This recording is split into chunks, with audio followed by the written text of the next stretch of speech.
And we're ready to listen.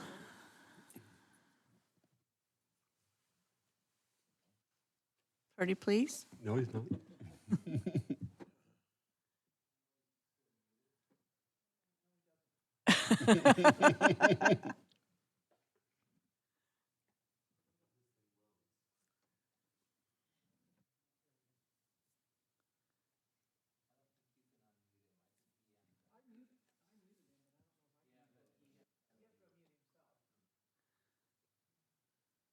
Randy, you need to unmute yourself, pretty please.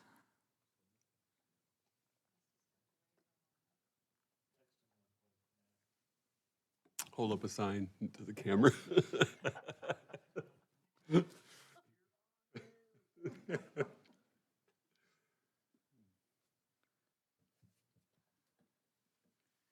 might have us on mute. He doesn't want to talk to us. Oh, so, all right, so we're just Brett, okay.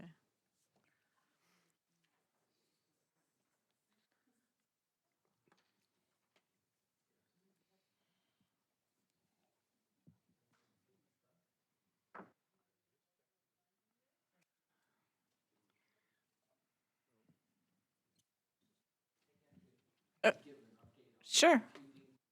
Sure. Right.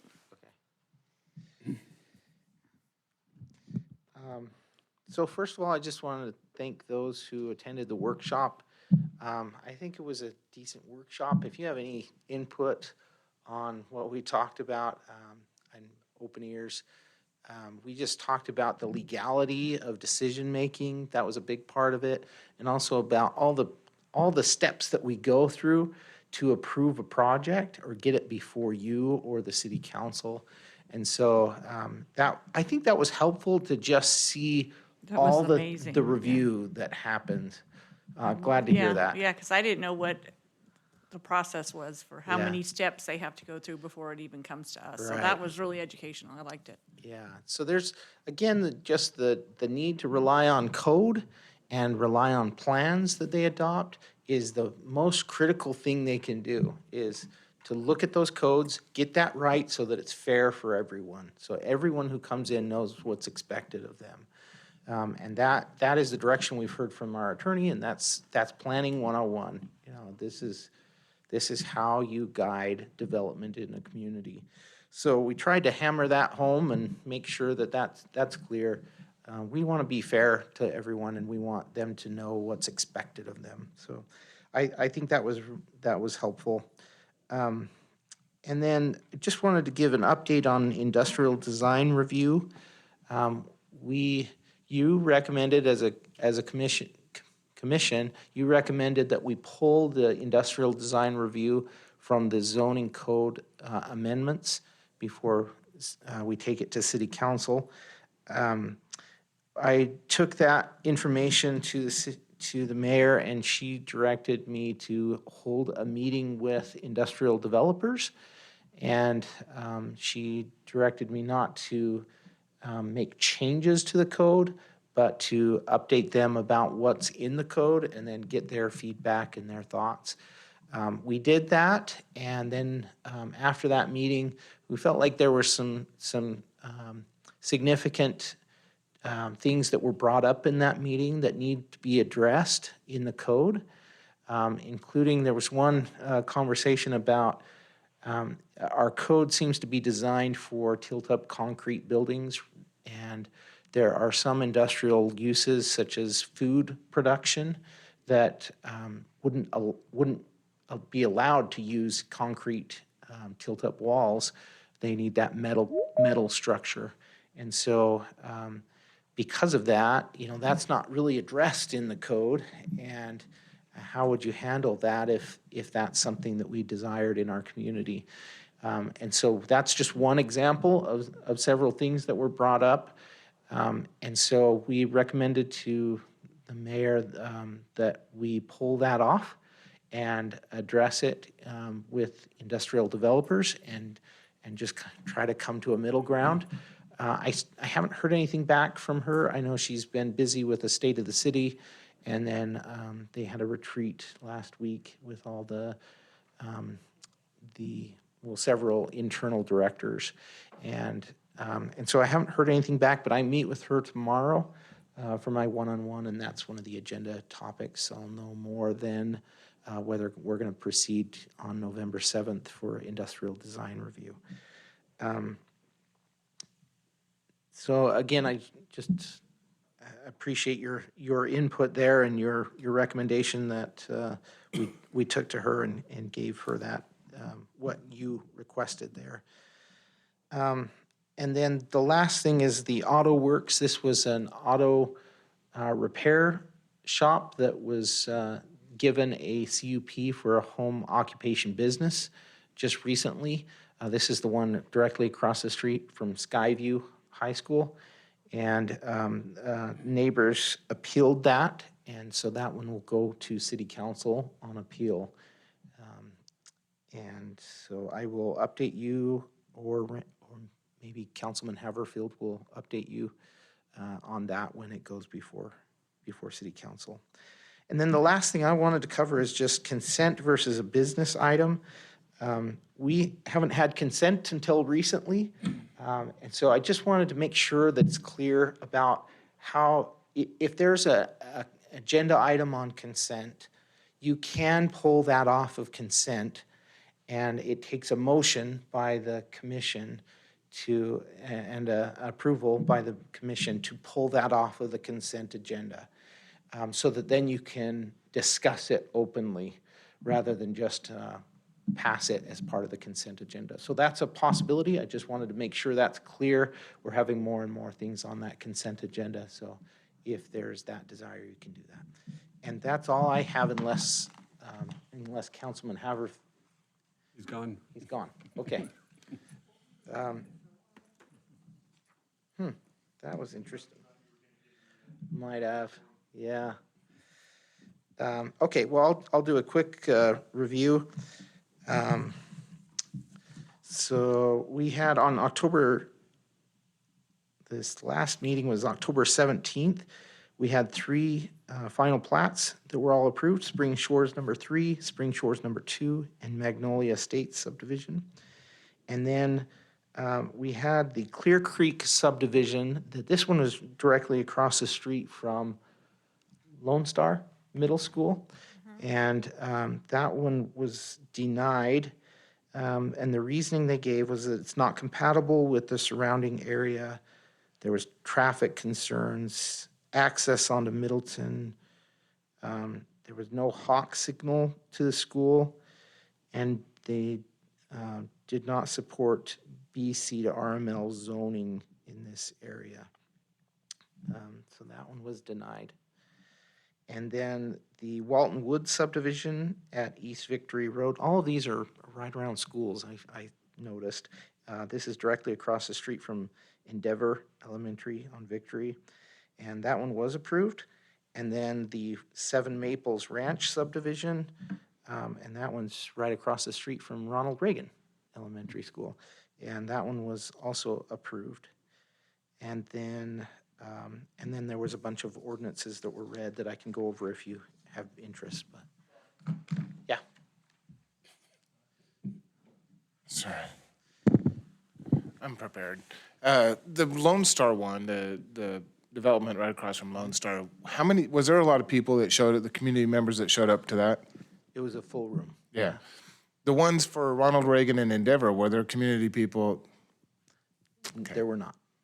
Because it seems like the same issues come up for the same developments, and I think that's just power to the people, kind of a interesting observation. Yeah.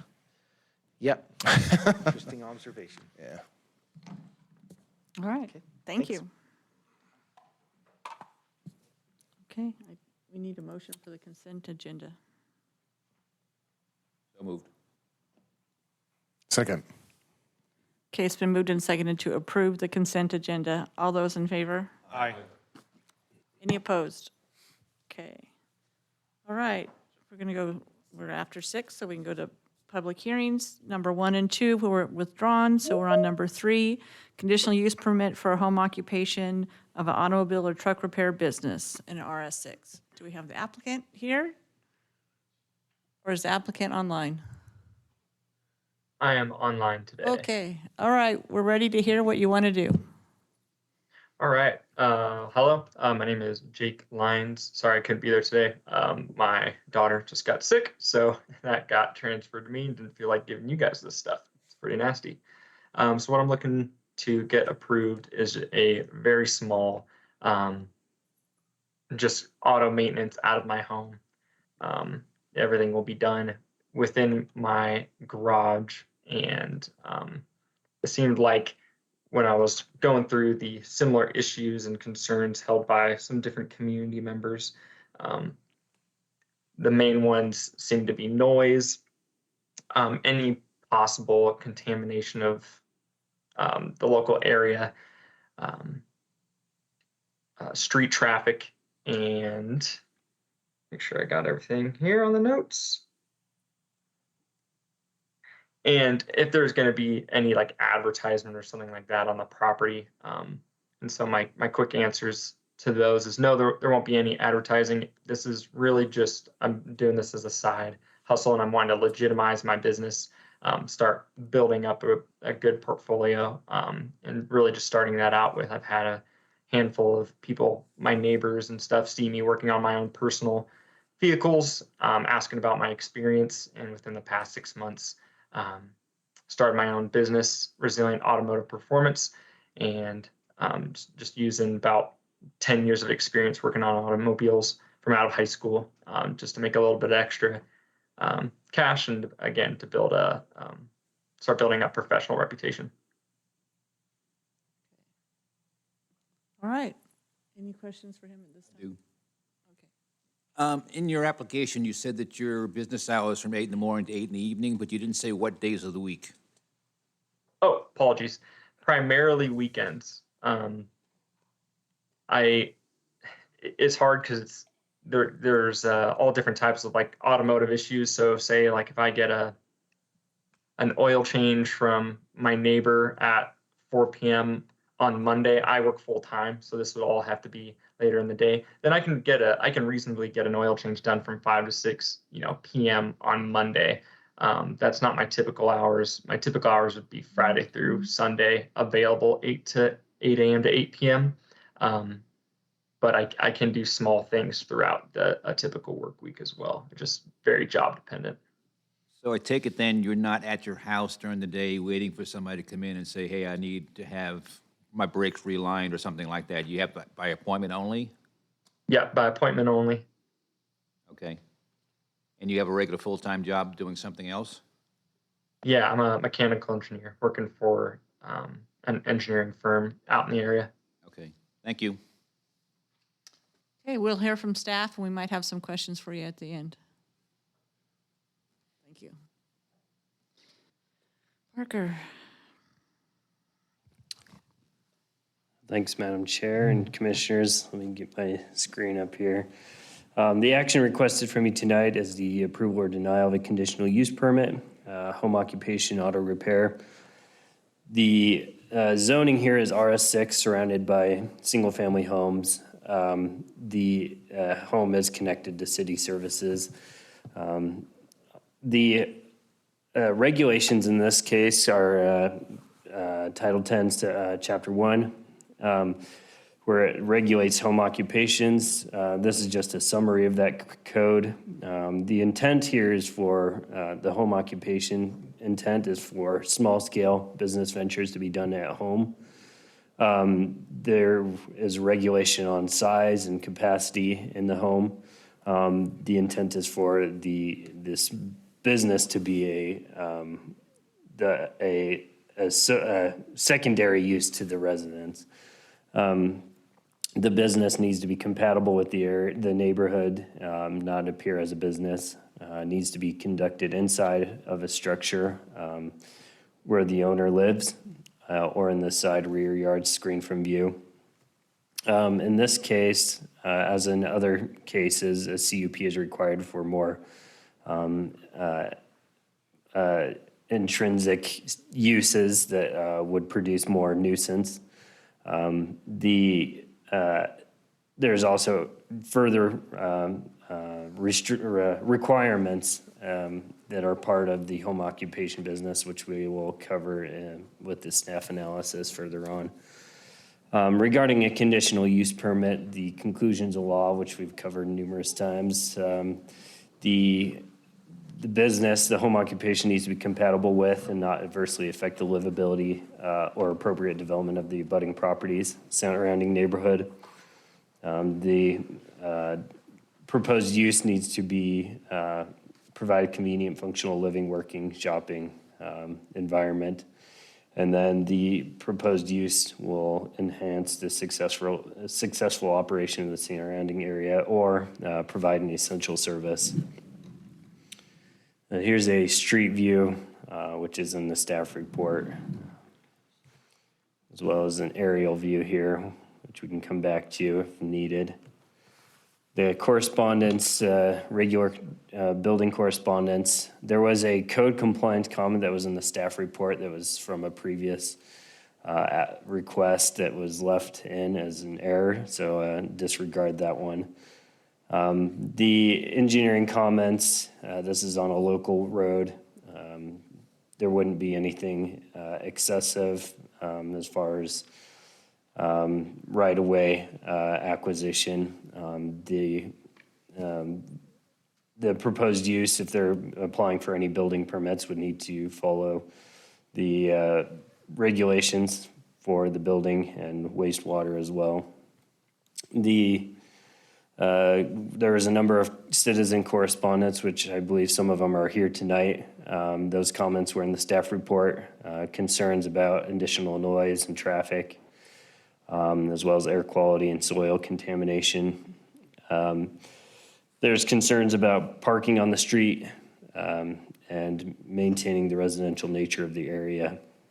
And then one other comment from the HOA president stating that the CC&Rs restrict business in a home occupation fashion within the dwelling structure. And I'll just give you this as a reminder that the city code requirements are separate from CC&Rs. So should you choose to approve it, then they would go to the HOA and battle that out on that end. The staff analysis, again, the home occupation the intent is to provide additional business opportunities that are that a business can operate in a residential area without having to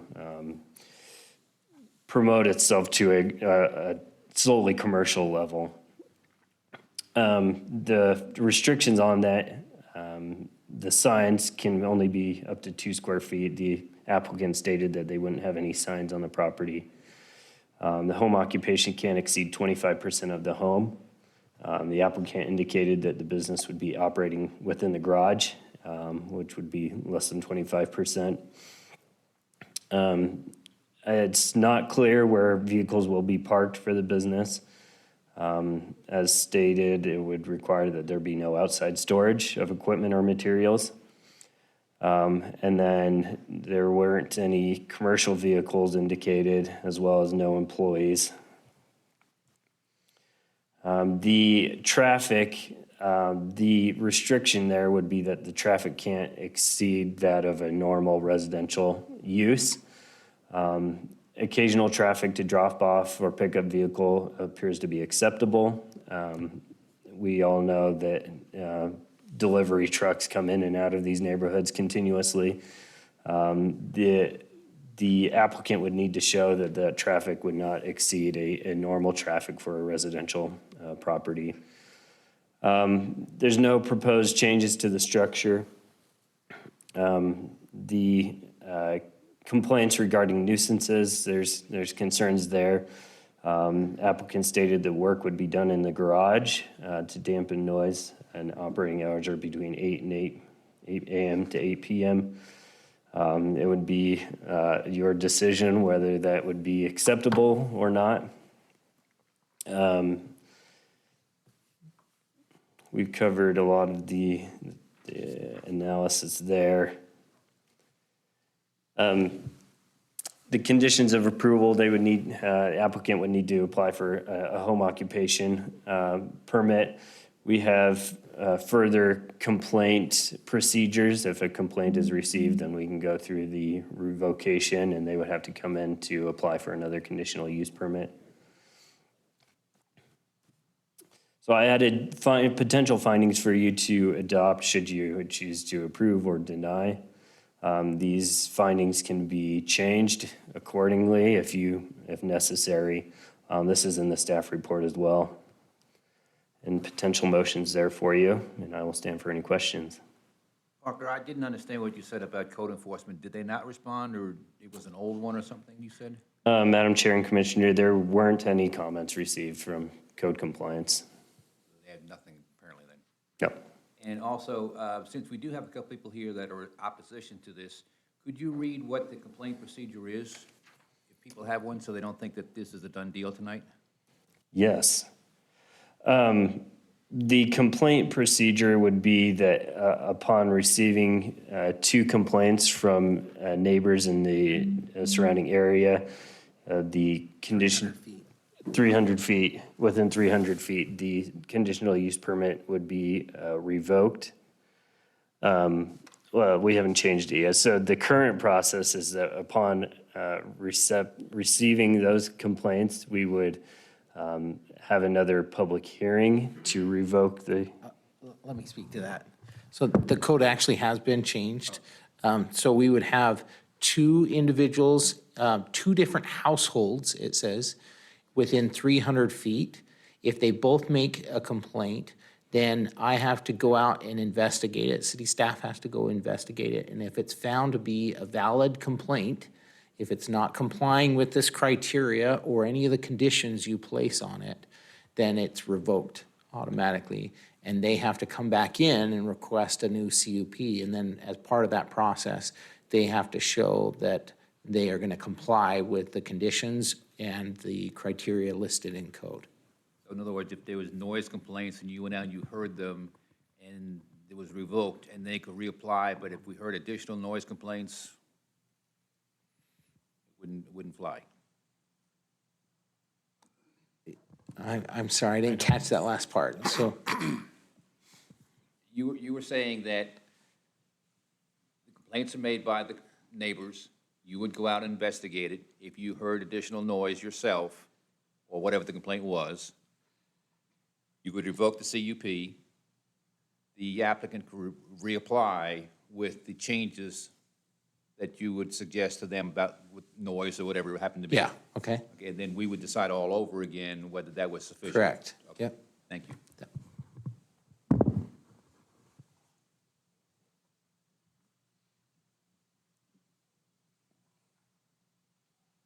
Okay.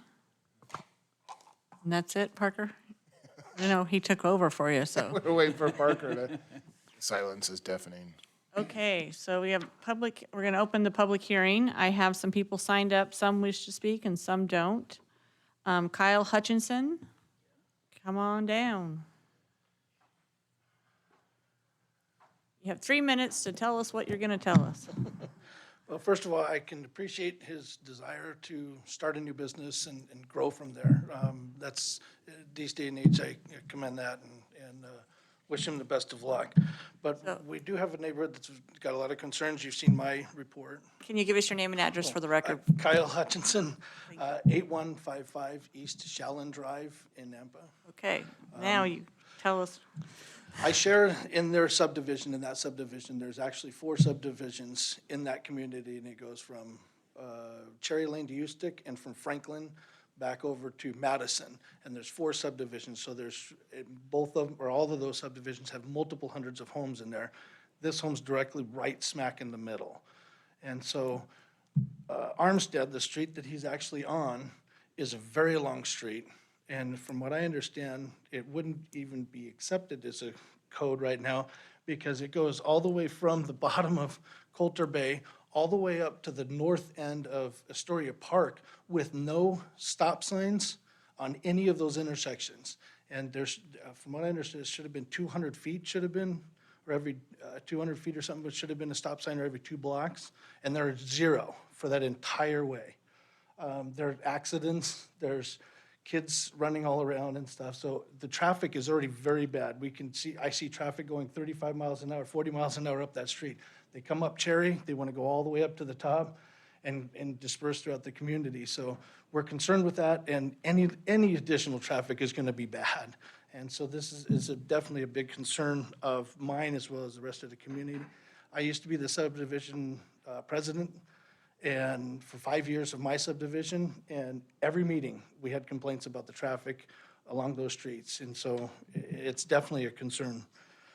I'm also concerned about if this gets accepted, I don't understand the whole, if the CCNR state that you can't run a business through there, how can they do that? How can they run a business? We are only doing city code. We have no control over the CCNR. So all we are here as a body to decide today is if it meets city code. And so as an association, if it's in our rules and they can't have that, then they should be able to. Whatever enforcement the That the HOA HOA wants has to do. That's, according to yeah, that. that's Okay. on the HOA, not us. That's a civil matter. You go to an attorney and you try and handle it in civil court. Okay. And again, if his business, this is the first time hearing, all we know is about what's in the staff reports and so forth and what's been submitted. This is the first I've heard that he only really wants to work in the evenings and he's working a second job. So that greatly diminishes a lot of my concern. But I guess that leaves me with one more last concern, is if this is accepted, granted his particular case is a little bit less busy, I guess. It doesn't plan on making this a full-time thing from his garage. If this gets accepted, would that not set a precedent for other people to say, hey, wait a second, I want to do this too now, and then they start doing it, and pretty soon, with a subdivision that has 500-plus homes in it, would that start causing some sort of Each person would have to apply and come before this body, and it would be decided on an individual basis. And so if his becomes, and that's why I like some of the description of our remedies, if we start to hear some of these things that don't apply to the CUP, then we have a way to remedy that at that point. Yes. Okay? Do you know of any other home in that neighborhood or 4 neighborhoods that might be operating a home-based I business? absolutely do. I've been trying to deal with a tow truck company that's in ours, and they have oil stains all over the ground. We've had Daniel Badger out there numerous times. He has not shown up, or they've done nothing for it. They've poured concrete in the swales that are supposed to be All right, so filled. there is then? Yes, Okay, absolutely. got it. Thanks. All right, And they're not approved. thank you. Thank you. Okay, and we have Marcy John, you're against, but you don't want to speak, which is totally fine. Okay. And then Gina Williams, you didn't indicate if you would like to speak or not. If you want to speak, you're going to have to come up to the microphone and give us your name and address for the record. Gina Williams, 17269 North Cody Avenue. What I didn't understand, I just wanted to ask a question about a conditional use permit. So is that for just a limited time or a certain amount of time? It's for that business at that property. As long as he's there. As long as he's there? If he moves, it doesn't stay with the property. Okay, yeah, I didn't quite understand what that was. Did you have something that you wanted to say too? You got to come up to the No, mic. no. You gotta come up. So you're Ken? Yeah, Yeah. Ken Oh, Williams. okay.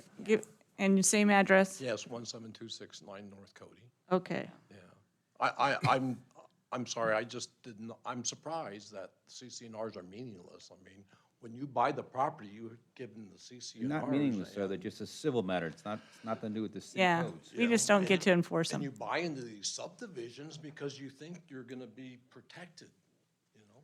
Well, I mean, I that's, used to be in the country and had horrible things happen. yeah, that's part of the HOA. They have to take it to civil, to be a civil matter. So we're out of that one. Just a matter of information, the subdivision that I've lived in the past, I was the president of the association. We took people to court all the time. We won every single time.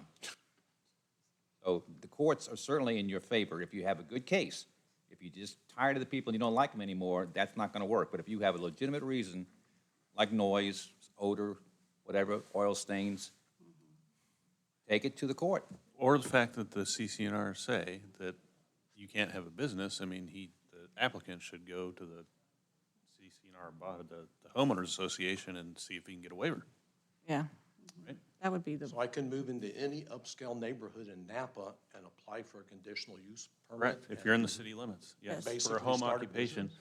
But it needs to follow city code, and our findings say that it won't create a nuisance, it's, it's compatible with the surrounding land use, it's not gonna, Well, this is very eye-opening. Thank you. They're two, but they are two completely, the HOA is in a private agreement between the homeowner and that association, the governing association. This is the governing body of the city, and we just go by what's code, and so there are very two different things. Yeah, I don't think the average person realizes. No, they don't. no. spread the word. Spread the word. All right. And was there somebody else online that wanted to testify, or just the applicant was online? I'm online, and I'm actually Jake's neighbor. Okay. So what, give us your name and address for the record and tell us what you think. My name's Tyson Berg. I live at 17419 North Armstead. So I'm directly adjacent to his property. Okay, And I'm totally fine with his business. I've seen him out working on his personal vehicles, and there's never been any issue. And I've never heard it. I haven't had any issues with noise during the day or at night. There's no additional traffic other than occasional one person to maybe when you had a car dropped off, a trailer dropped it off and left within 5-10 minutes. So didn't cause any issues. There's no additional traffic. There's no additional people walking up or down. So I have no problems at all with him applying and hopefully getting approved for his conditional use permit. thank you. Question for Tyson, how long have you lived there? Moved here in 2012. So how long, was he there when you were there? How long has he been doing vehicle repair, would you say? I can He ask the moved in- applicant too. Yeah, he moved in 6 months ago, beginning of the year-ish. So he's been about maybe a year, 9 months to a year. And he doesn't. It's not that he's not out working on a car every day. He's occasionally worked on his personal vehicle, just changed his own oil, disposed of it. Never been any issues with junk or equipment or anything. Everything, all of his equipment that he's used to work on his personal vehicles is kept in his garage and has never left. And so, Got it. Thank you. Okay. Well, Jake, do you want to address a couple of these things? definitely. Yeah, so this is listening to the worries of other folk within the community. This is definitely not wanting to raise issues that they've had with other companies or things like that. And I'm in coordination currently with figuring out to make sure with the CCRs and my HOA that this is even possible. I had just already started this process so that I can hopefully get this thing up and running. But as Tyson has indicated, this is one very small, a one at a time business. And in terms of handling everything from different wastes and other issues, like you said, we actually have a pretty robust recycling system here in Nampa. It appears I'm able to actually just set out in cleaned containers, all different types of oil products. So at least through the local recycling and garbage disposal, I've been able to do that, which has been great. And I also have a lot of equipment just over years of working on my own personal vehicles to mitigate spills and to contain harmful substances that I've used while working at other shops. And like Tyson has said, I don't have any like pneumatic equipment or cutting equipment. So anything that I've done for my personal vehicle that requires welding or cutting, I just outsource to a local business. And I don't see how in the future that why I would need to start any machining or grinding at my local home. This is really just to do quick, simple stuff like brakes, oil changes for my neighbors and friends to both make it an economical service for them and myself. And so that in the future, if I'm able to go full time with this, I have a good repertoire with the local community, have customers, and so that I can go full scale. But that's a totally different conversation, and but this just allows that possibility to start up. Is that your ultimate goal, to do this full-time?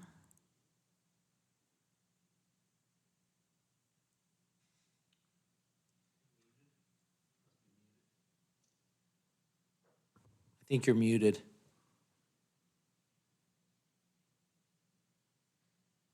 At this time, no. This is really just to.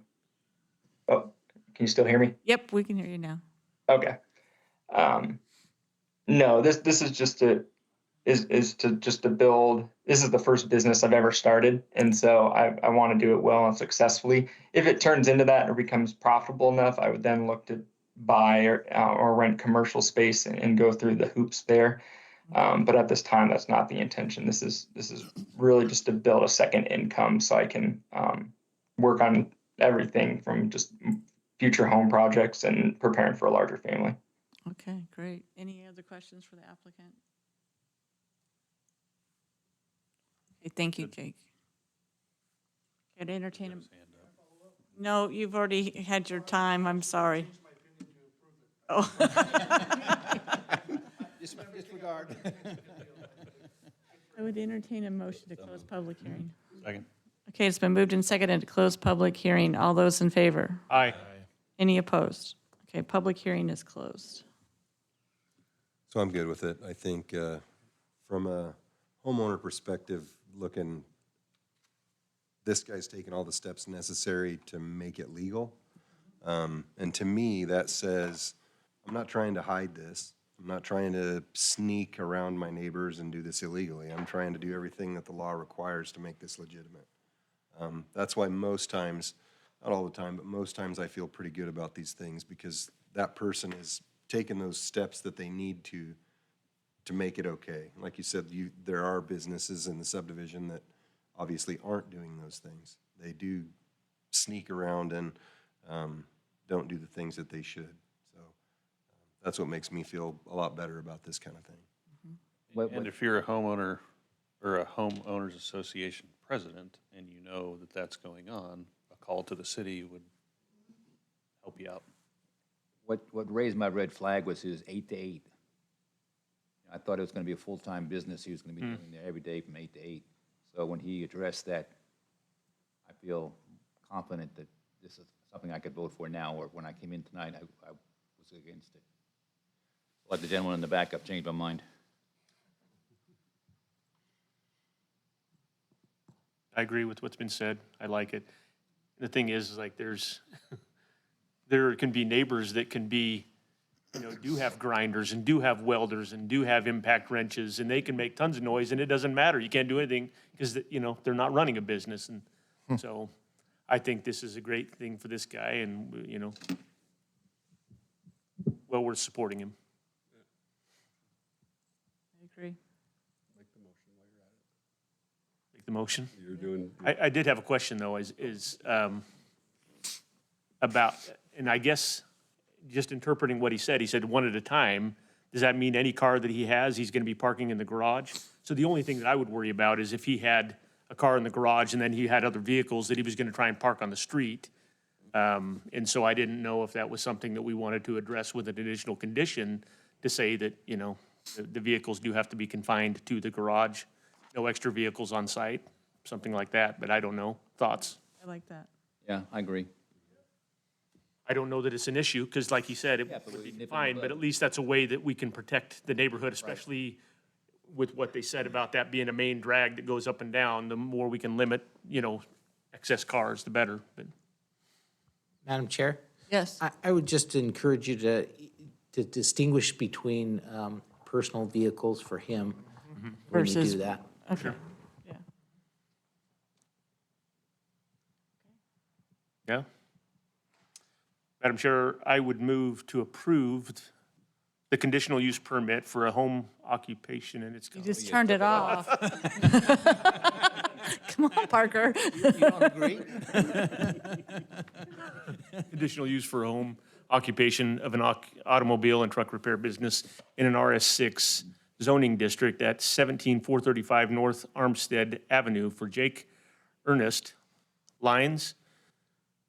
And because the project complies, and I guess Parker, if you can pull up the conditions, the potential findings, with the findings in the staff report, but also adding a condition that vehicles being worked on would be confined to the shop, and that there would be no additional vehicles stored on the street or on site. Does that work? Other than personal. Other than personal. I'll second that. Okay, it's been moved and seconded to approve the conditional use permit. All those in favor? Aye. Any opposed? Okay, now I get to read my thing. This CUP will become effective 15 calendar days from the date of this hearing unless an appeal has been filed with the Planning and Zoning Department with the appropriate fee. No action should be taken on the CUP until the appeal period has concluded. The applicant must confirm with Planning and Zoning staff that there have been no appeals. All right, and that concludes our meeting for tonight. Thank you all. Thank you. Thank you.